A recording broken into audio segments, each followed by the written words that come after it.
Shalom saudara-saudara yang dikasihi oleh Tuhan. Era hari ini adalah era dengan kelimpahan informasi yang kita bisa dapatkan. Justru dalam era yang seperti ini, maka apa yang dikatakan firman Tuhan menjadi sangat kontekstual.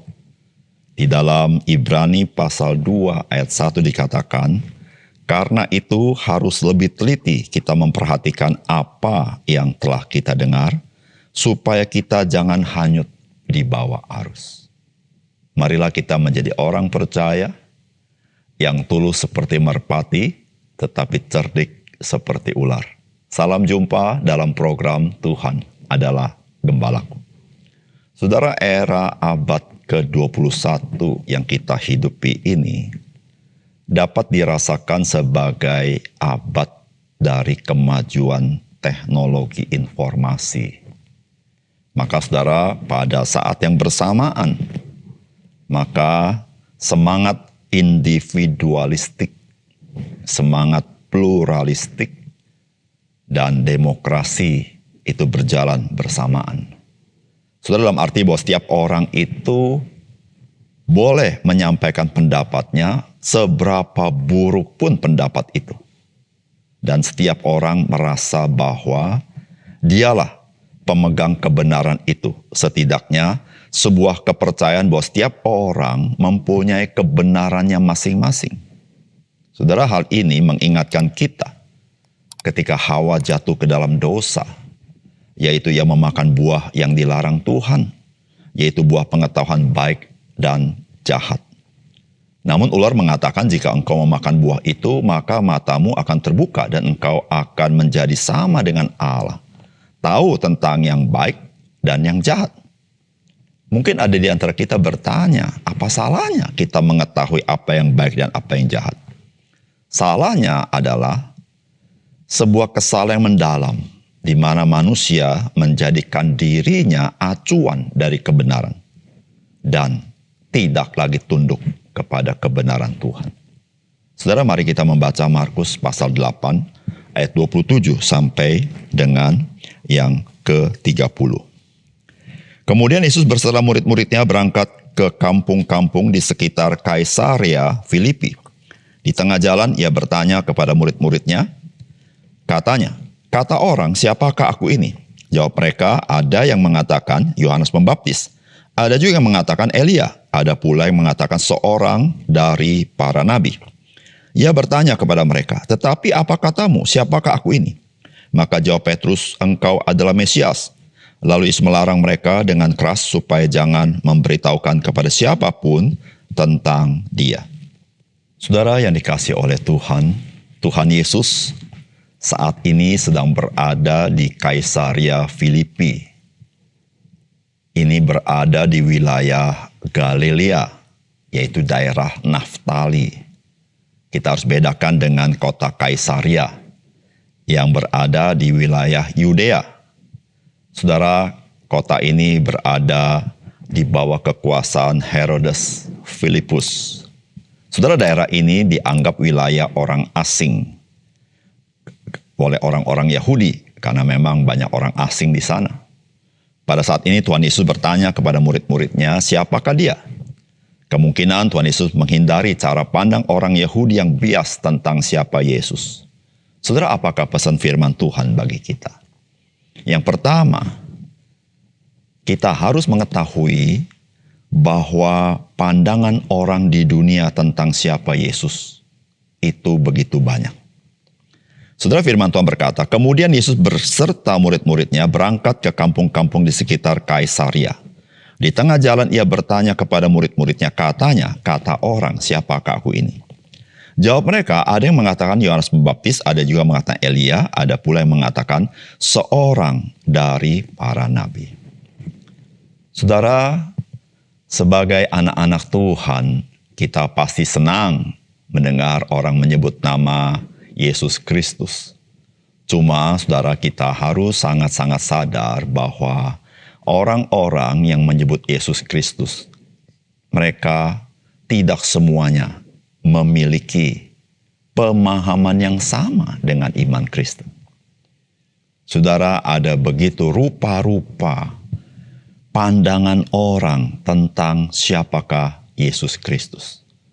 Saudara, ini bukan hanya terjadi hari ini, tetapi sudah terjadi pada masa Yesus melayani di Israel. Itulah Yesus tanya, kata orang, siapakah aku ini? Saudara, dikatakan ada yang mengatakan Yohanes Pembaptis. Tentu kita tahu siapa yang menyebut dia Yohanes Pembaptis.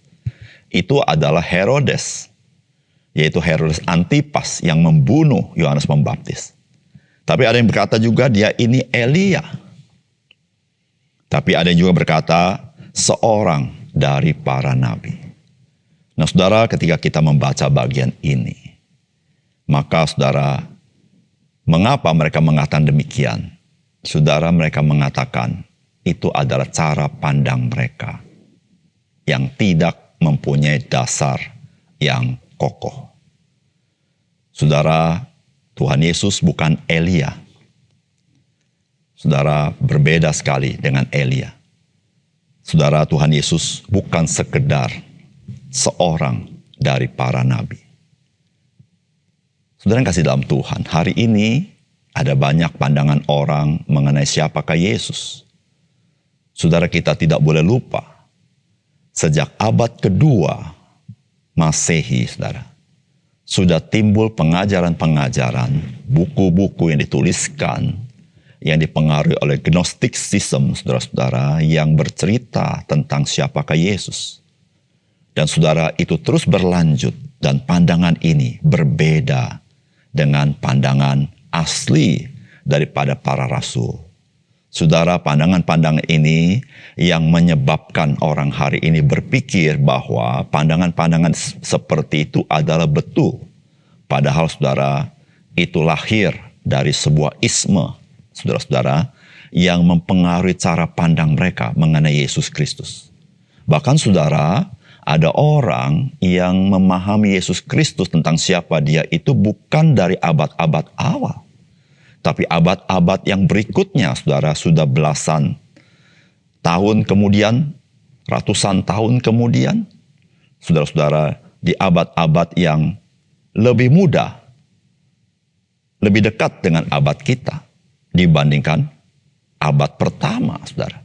Nah, saudara, itu pandangan-pandangan yang dimiliki oleh orang zaman sekarang yang mendasarkan kepada pandangan itu. Dan yang lebih celaka lagi, saudara, ada orang yang memahami siapa Yesus itu berdasarkan kata orang. Kata sebuah buku yang dia sendiri tidak pernah menelitinya, saudara. Dan saudara yang dikasih oleh Tuhan, begitu banyak pandangan mengenai Yesus Kristus. Siapakah dia, saudara? Nah, saudara, sebagai orang Kristen, kita harus lebih teliti lagi dari apa yang pernah kita dengar dari firman Tuhan tentang siapa Yesus. Supaya apa, saudara? Supaya kita tidak dibawa oleh arus dunia ini, saudara. Saudara yang kasih dalam Tuhan, mengenal Yesus bukan sekedar berbicara engkau menjadi sehat, engkau menjadi sembuh, engkau menjadi kaya, tetapi mengenal Yesus, engkau menjadi mengerti apa makna hidupmu. Dan engkau memiliki hidup yang kekal itu. Saudara, itulah betapa pentingnya kita mengenal siapakah Yesus yang sesungguhnya. Saudara yang kedua, saudara, Alkitab mengatakan bahwa Yesus Kristus adalah Mesias. Saudara, firman Tuhan berkata, ia bertanya kepada mereka, tetapi apa katamu, siapakah aku ini? Maka jawab Petrus, engkau adalah Mesias. Saudara, Yesus bertanya bukan sekedar apa kata orang. Tetapi Tuhan Yesus juga ingin murid-murid tahu betapa banyak pandangan orang mengenai Yesus. Tapi Tuhan ingin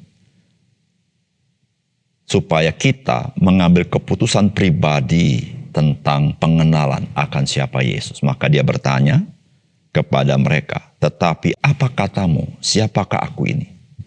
Maka jawab Petrus, engkau adalah Mesias. Saudara, Petrus dan murid-muridnya selalu bersama-sama dengan Tuhan Yesus.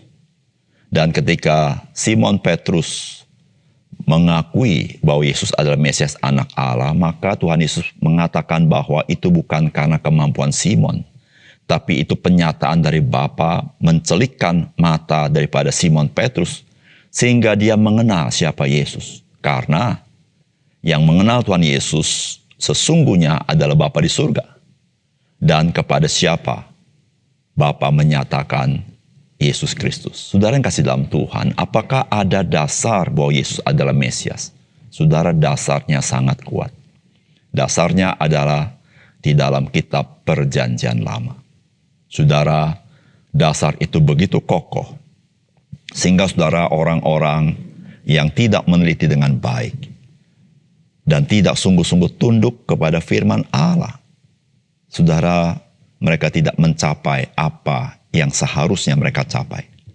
Dan kita memahami sebagai orang percaya, karena keselamatan itu anugerah. Tidak semua orang yang begitu ahli dalam Alkitab, mereka adalah orang yang diselamatkan. Tetapi saudara, orang yang diselamatkan adalah orang yang dipilih oleh Tuhan, yang mengalami pekerjaan Roh Kudus melahirkan dia kembali, sehingga dia celik mata rohaninya dan mengenal siapa Yesus. Namun kita sebagai orang percaya, kita adalah orang-orang yang sudah dilahirkan kembali. Saudara, kita perlu membaca firman Tuhan dengan baik. Perjanjian Lama dan Perjanjian Baru, supaya saudara, kita tahu bahwa iman kita itu adalah iman kepada kebenaran yang Tuhan nyatakan. Saudara yang kasih dalam Tuhan, kita bersyukur mengenal Yesus itu adalah mengenal makna hidup yang sesungguhnya. Mengenal Yesus itu bermakna artinya bahwa kita memiliki hidup yang kekal. Dan saudara, mengenal Yesus, kita memiliki persekutuan dengan Allah. Mari kita berdoa. Bapa surga, terima kasih untuk kebenaran firman Tuhan. Biarlah Tuhan memberkati firman-Mu, sehingga sungguh-sungguh menolong kami menjadi orang Kristen yang celik mata rohani kami akan siapakah Yesus Kristus di tengah-tengah begitu limpahnya informasi yang datang dan tidak berdasarkan kepada kebenaran, namun begitu bersuara dengan keras. Kami mohon berikan kekuatan iman kepada kami. Terima kasih Tuhan, dalam nama Tuhan Yesus kami berdoa. Amin.